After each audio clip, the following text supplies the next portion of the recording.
Colors TV के popular show सहर होने की कहानी बहुत ही खूबसूरती से आगे बढ़ रही है। माहिद एक पल अपने ट्रॉमा से निकलने लगता है तो दूसरे पल फिर से कोई ऐसी बात हो जाती है कि वो ट्रॉमा उसके ऊपर हावी हो जाता है और एक बार फिर से ऐसा ही होगा और माहिद सहर के साथ फिर से गुस्से में बात करता नजर आएगा।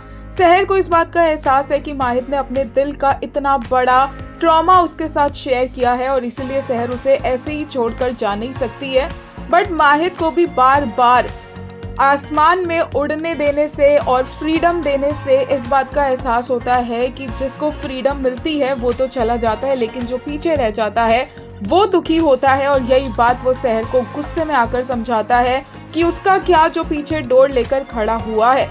सहर को समझ नहीं आता है कि माहिद को क्या हुआ है और माहिद बोलता है कि ये अच्छा होगा कि अगर सहर भी इस बात को समझ ले और आजादी आजादी आजादी बोलना बंद कर दे।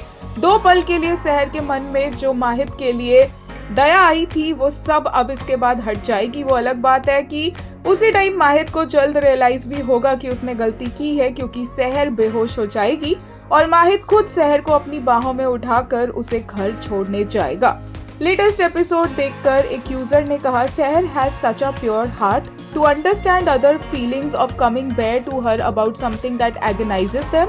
She could have easily brushed it off if she wanted to, but no, she does not want him to feel ignored after sharing a buried past to her. एक यूजर ने कहा, victim of child marriage and domestic abuse, lost one daughter at birth, all her love and fear are bound to pour into the only child she has left. She is traumatized, she cannot be normal and she will not get every step right. She needs a therapy. एक user ने कहा, every action has a reaction. Poor Seher is just 16. Looks like everyone around forgets she's just a teenage girl.